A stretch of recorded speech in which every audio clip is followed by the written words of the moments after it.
आज घरी आट्याचा हलवा बनवायचा आहे।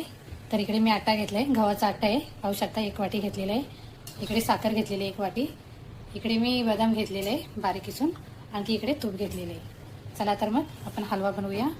कढई गरम झालेली, इकडे तूप टाकते। 1 वाटीच्या प्रमाणे मी तूप टाकलेले आहे। इकडे जो गव्हाचा आटा घेतलेला तोही टाकूया। तुपामध्ये छान हलवा बनेल।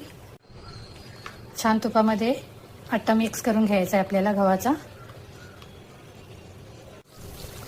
तर आपल्याला आटा लाल होईपर्यंत भाजून घ्यायचा आहे। छान एकदम खरपूस वास आला पाहिजे, तेव्हाच हलवाही खूप छान लागतो।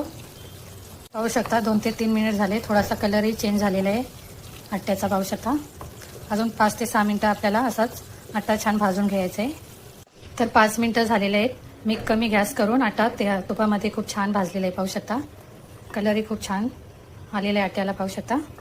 चला तर मग साखर टाकून घेते।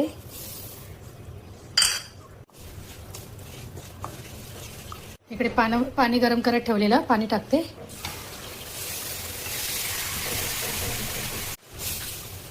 तर पाहू शकता आपण 1 वाटी आटा घेतलाय, तर आपल्याला 4 ते 5 वाट्या पाणी लागणार आहे। मी गरम पाणी घेतलेलं आहे। जोपर्यंत आटा तूप सोडत नाही तोपर्यंत आपल्याला छान असा हलवून घ्यायचं आहे। पाहू शकता थोडे आणखी पाणी लागेल, पाणी टाकते।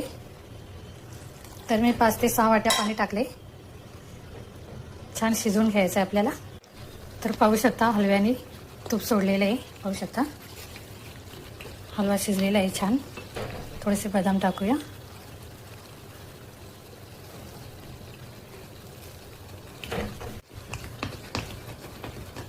जेव्हा आटा तूप सोडतो ना हलवा आपला, पाहू शकता, तेव्हा समजायचं की हलवा शिजलेला आहे, तूप सोडलेलं आहे साईडला, पाहू शकता। पाहू शकता कढईलाही लागत नाही आहे, तर समजून जायचं की आपला हलवा तयार झालेला आहे। झाकण ठेवूया 2 मिनिटासाठी। 2 मिनिटं झालेली आहेत, झाकण काढूया।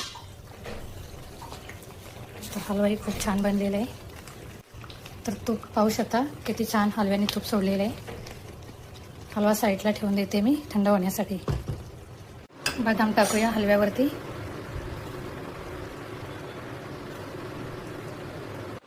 तर पाहू शकता हलवा किती छान बनलेला आहे बदाम टाकतेवरून। तुम्ही एकदा घरी बनवून पहा, खूप छान बनतो।